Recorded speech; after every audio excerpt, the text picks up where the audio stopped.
Muito bem, pessoas, aqui é o professor Sérgio e mais um vídeo desta série Filosofando com o Enem, esta coletânea de vídeos que tem como objetivo refletir um pouco sobre filosofia e, é claro, aprender a resolver questões do Enem.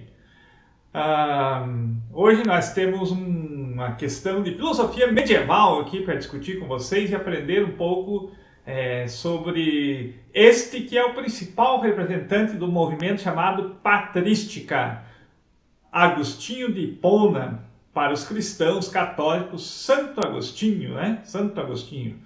Sem delongas, vamos ao texto e a partir do texto refletiremos sobre este grande filósofo, esse doutor da Igreja Católica que é Santo Agostinho, Agostinho de Hipona.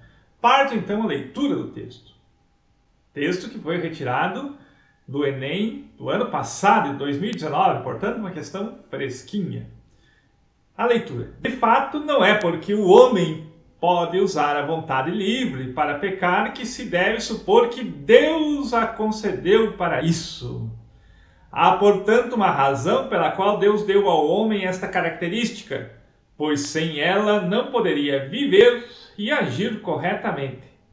Pode-se compreender, então, que ela foi concedida ao homem para este fim, considerando-se que se um homem a usa para pecar, recairão sobre ele as punições divinas. Ora, isso seria injusto se a vontade livre tivesse sido dada ao homem não apenas para agir corretamente, mas também para pecar. Na verdade, por que deveria ser punido aquele que usasse sua vontade para o fim para o qual ela lhe foi dada?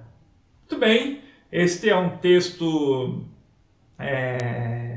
de Santo Agostinho, que está recortado, um trecho no livro do professor Danilo Marcondes, professor que trabalha lá no Rio de Janeiro.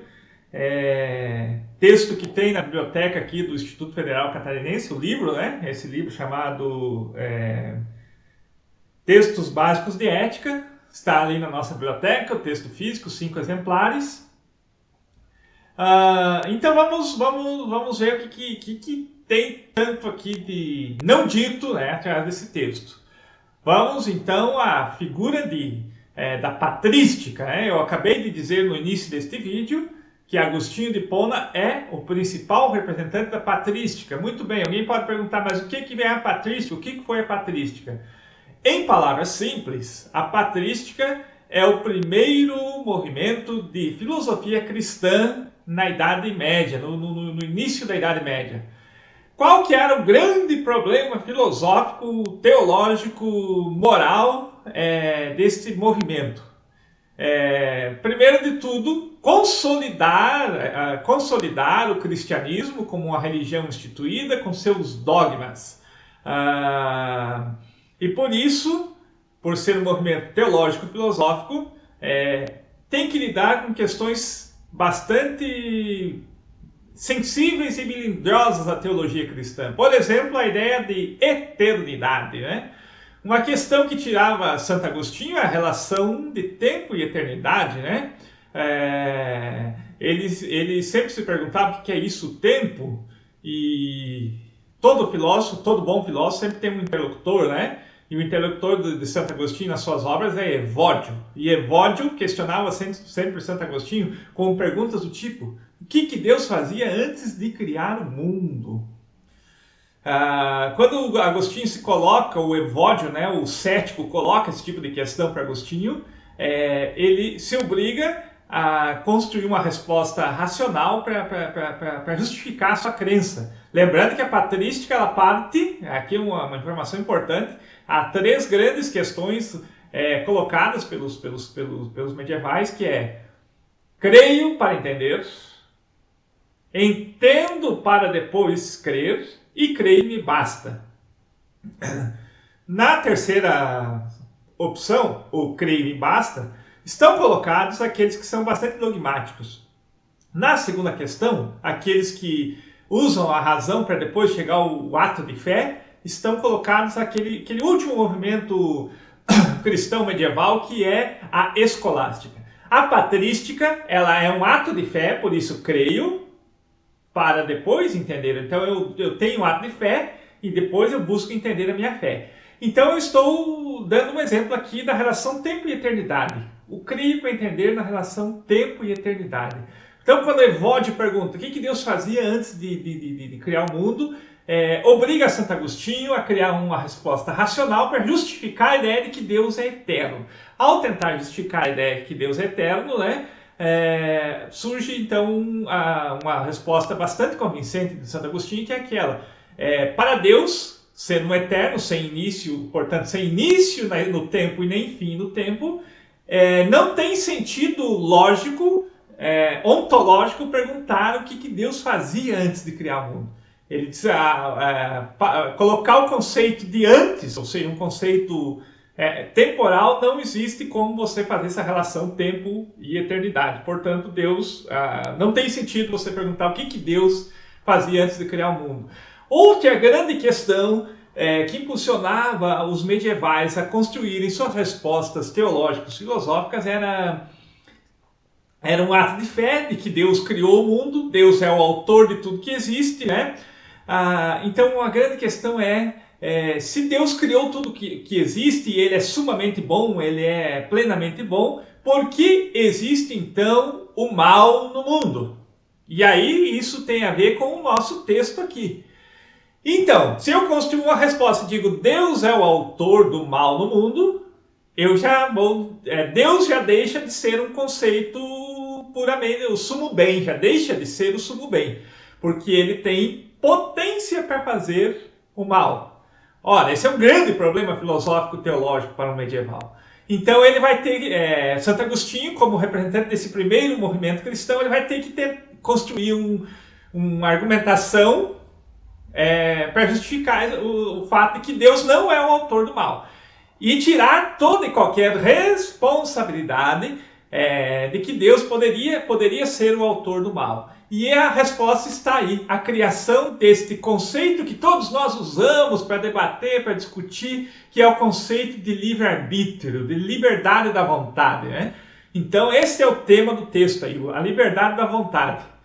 Ora, Agostinho vai argumentar: Deus não pode ser responsabilizado pelo mal que existe no mundo, porque ele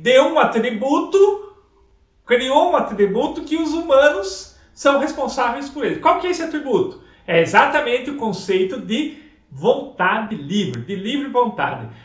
Esta noção, ela é uma novidade da filosofia medieval. Se você for, por exemplo, em Aristóteles, Platão, você não vai encontrar o conceito de liberdade da vontade, né? Você tem uma ideia de assentimento moral, mas não o conceito de livre-arbítrio. Isso é uma invenção cristã, datada no tempo, com o autor, que é esse que está aí no texto, Santo Agostinho. Qual que era a meta dele? Tirar a responsabilidade de Deus para os males que existem no mundo. Qual que é a resposta que ele encontra? É a ideia de vontade livre. Então, por isso Santo Agostinho vai dizer que o pecado, ou seja, o mal, ele não é uma criação divina, portanto Deus não é o autor do mal, mas é aquilo que nós poderíamos chamar de mau uso da liberdade, o mau uso do livre-arbítrio. Com isso, eu diria que Santo Agostinho é um dos maiores advogados que já existiu, porque ele retira qualquer possibilidade de responsabilizarmos Deus pela existência do mal no mundo. Ou seja, mais uma vez ele dá uma resposta sensacional para um problema que Evódio colocava para ele, que é: se Deus é bom, por que então existe o mal, né? Dito isso, então nós temos condições de ir aquilo que a pessoa que construiu a prova pede de nós, né? Então a primeira questão vamos ao que o autor pede. Nesse texto, o filósofo cristão Agostinho, de Hipona é a cidade de Santo Agostinho, né? Sustenta que a punição divina tem como fundamento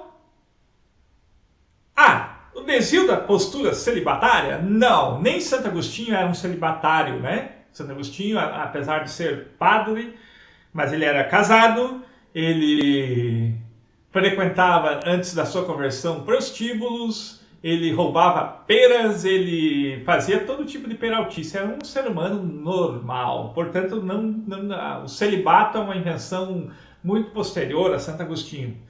Já está sublinhada ali a alternativa correta, que é a insuficiência da autonomia moral, ou seja, o mau uso da liberdade. Essa é a questão correta, né? Insuficiência da autonomia moral, ou seja, Deus criou o ser humano com vontade livre, portanto tem autonomia moral. Se ele faz mau uso da autonomia moral, ele tem que ser responsabilizado, portanto tem que ser punido. Então essa é a alternativa correta. A letra C, afastamento das ações de desapego. O desapego é óbvio que é uma virtude cristã muito desejada, mas não é o ponto, né? O ponto aqui é o pecado. O pecado. Então você pode até não ser muito desapegado, não ter essa virtude da humildade do desapego, mas isso não é o ponto que está pedindo. É para confundir a pessoa que está respondendo.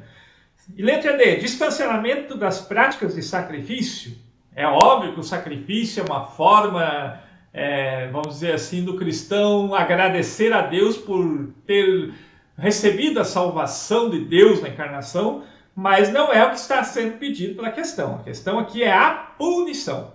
E último, violação dos preceitos do Velho Testamento. Não, Santo Agostinho não tem como referência justificar o Velho Testamento. O professor disse no começo da aula que a função da patrística é justificar a nova religião que está nascendo, qual seja o cristianismo, ou seja, dar um sentido àquela questão bastante importante da patrística, que é o creio para entender. Ou seja, eu tenho ato de fé, eu tenho uma religião nova nascendo, mas eu tenho que dar justificativas racionais para essa religião.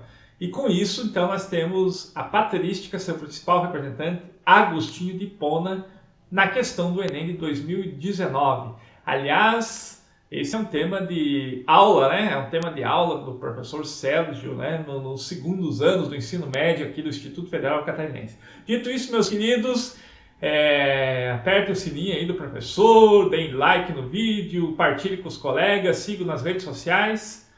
Nós voltamos quando sobrar um tempinho, né? Para apresentar mais um texto para vocês. Abraço, até a próxima.